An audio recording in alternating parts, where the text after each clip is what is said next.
Welcome back to the channel, guys. It's Myles. Today is one of my favorite topics. We're going to talk about how to retire, how to become financially free early, the best strategy. I'm going to explain to you guys my favorite strategy that I've used on how to become financially free and be able to retire at 31 years old.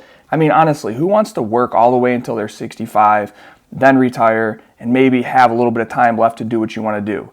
To me, retirement is basically having the freedom to do what you want with your time. About a year ago, I did a video on how I'm actually able to retire at 31 years old. If you haven't checked that out, go ahead and do it because it's an awesome video and you'll learn a lot from it. And today, I want to talk about a couple of strategies that people use to try and retire. And then I'm also going to tell you my favorite strategy. I'm hoping that you can learn something from it so you can choose to do it if you want to. If you're new to this channel, welcome. We love talking about finances and mixed martial arts. And today, man, what an awesome topic. Now, starting off to retire early, I'm not going to lie. I mean, it's not an easy feat. If it was easy, everybody would be doing it. In order to do it, you need to make a lot of steps, and the earlier you can start making them, the better. Steps like saving your money. Steps like not buying stupid stuff that's going to get you into bad debt. Good debt is money, is debt that's going to make you money, and bad debt is debt that's going to take money from you every month. And whenever I buy something, I always look at that and go back to that fundamental rule. Is it good debt? Is it bad debt? And another one is asset and liability. Is it something that when I buy it, is it going to put money in my pocket every month? Or is it a liability? Is it something that's just going to take money out of my pocket every month? So the quicker and the earlier you can do this, I mean, if you start this in your 20s or in your teens, man, your chances of being successful and being financially free are going to skyrocket. Just know the earlier that you start, the better chances you're going to have of retiring early. One game plan to use, I see a lot of people going to this, is that they think that just saving money is going to lead them to retirement. So if I save X amount of dollars every month, every year, then by the time I'm 65, I can retire. That's one way to do it. I'm not going to lie. That's definitely one way to do it. It's just, that's a long, tough road of achieving financial freedom. I think if you increase your financial intelligence and you learn a lot about finances, then your chances of getting to retirement are a lot, I wouldn't say easier, but it's going to be faster, and you're going to have different ways, different strategies to get you there outside of just saving money every month and retiring when you're older. I mean, I want to retire when I'm young. I don't know about you out there, but I want to have enough life left into me to be able to go, travel, to visit new places, to do new experiences, to wake up, work out, hit the sauna, maybe the jacuzzi, make a YouTube video, go hang out at my son's practice. That's what I want to do. I don't want to work all my life and then when I'm 65 and I'm, tough getting out of bed, now I can be like, all right, I'm free, I'm good to go. To me, that's just an old age strategy. Nowadays, we're in the information age. This is new days, technology, stuff's moving so fast that you got to have your money move faster so that way you can live the life you want to do. Another problem that I have with just saving money and living off of that is, let's look at this a little bit simpler. Let's say if I saved up $1 million, which is very tough to do, especially if you're working a job, which a majority of people do. When you pay taxes, all the expenses, all the fees that come out of your paycheck, I mean, you're really left with 50% or right around that of your actual pay that you made. So let's say you were able to save up $1 million. What a lot of people think they can do is, all right, I have this money right here in this account. I'm just gonna, take a little bit out every month. I'm gonna live like very frugal, very cheap, and I'm just gonna take a little bit of money out, and hopefully this $1 million lasts me till my whole life. Now the problem with this is that every time you take money out of that, your nest egg right there is going lower and lower and lower. And on top of that, you have what's called inflation, which simply put means that your money's worth less and less as time goes on. For example, let's say you had groceries in 1990 and you paid $50 for those groceries. Now those same groceries nowadays are going to cost you $200, $300. So you're getting the same groceries, but they cost so much more because inflation juices up them prices. When you actually save money, unless you have it invested and it's growing above 2, maybe 3%, unless it's doing that, you're losing money. So inflation is right around 2 to 3%, depending on which case, which study you look at.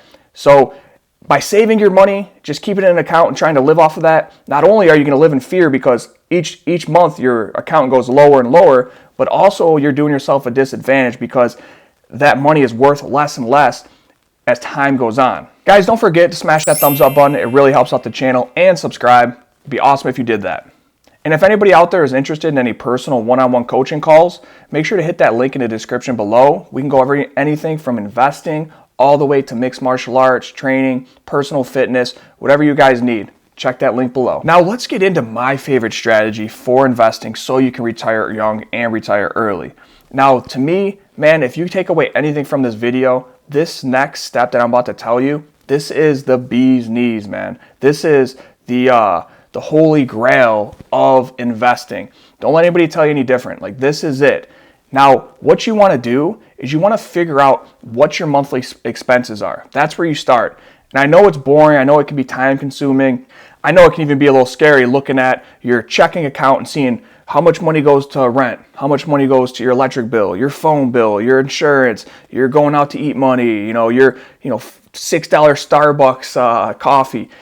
I know it sucks kind of going and doing that, and it's very time consuming. It can be. But trust me, that's where it all starts, because you got to see where your money's going. And what you want to do is you want to figure out what's your number every month. How much money are you spending to sustain the life that you have right now? Maybe it's $2,000, maybe it's $5,000, maybe it's $10,000. Everybody's individual and is unique in the way that they live. Maybe you have kids, maybe you don't.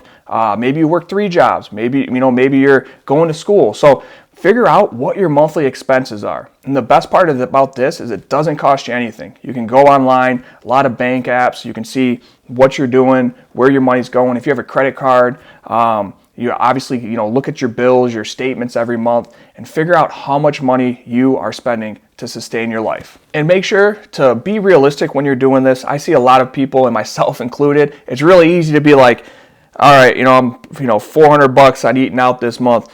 But, that sushi, just that one sushi was probably like 200, so make sure you're being honest with yourself. Don't just say 400, actually look at it and even err on the judgment of a little higher. So when you really look at it, that 400 is really, $750 that month. Now that is half of the equation right there.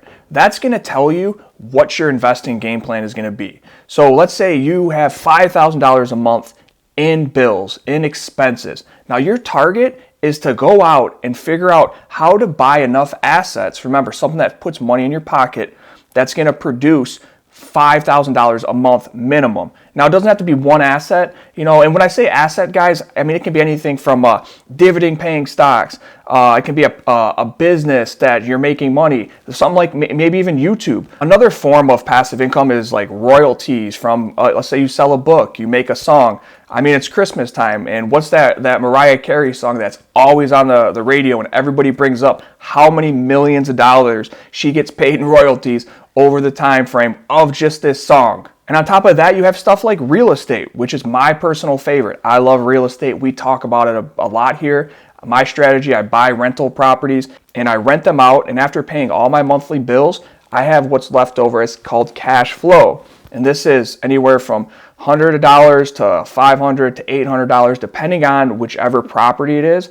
There's money left over every month, and that's passive income. So let's go back to this example. Let's say, $5,000 is your freedom number.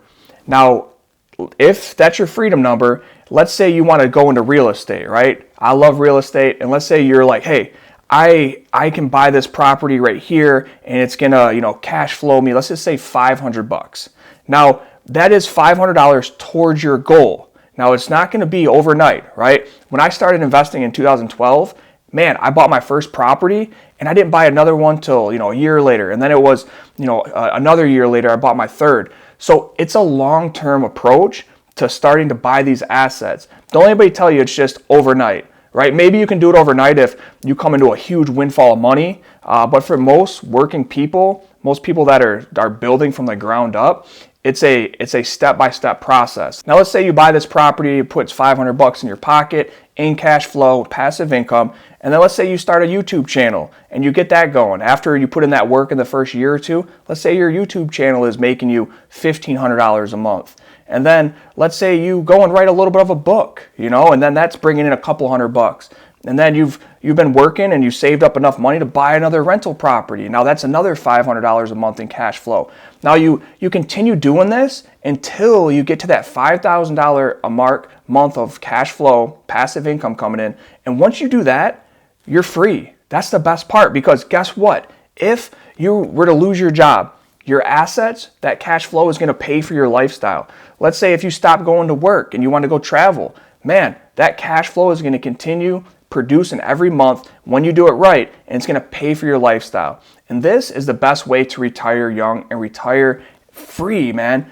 To me, I look at it as when I buy real estate, I'm not only am I making cash flow and passive income to get my number up there, but I'm also putting my money into something that it's still there. So when you go and you buy the real estate, don't ever forget your money's still there. When you do it right, that 100 grand, that 20 grand, that 5 grand, whatever it is that you put it out of your initial pocket, it's still in there. Granted, you would have to refinance or sell the property to get it out, but it's still there. So I park my money in assets that produce cash flow, and I do it enough to where I get to a point where my cash flow pays for all my monthly living expenses.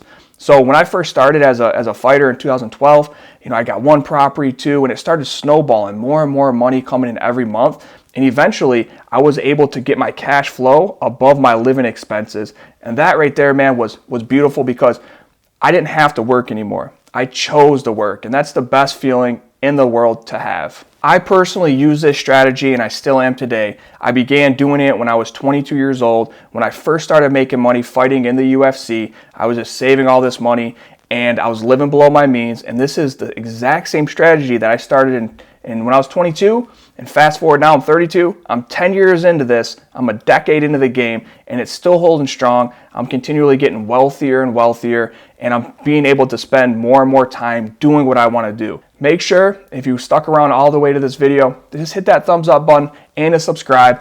And if you're interested, that link is in the description below for a private one-on-one coaching call. It'd be awesome. We can go over the real estate, we can talk about your financial goals, and we can also talk about some mixed martial arts. I'm looking forward to talking to you soon. See ya.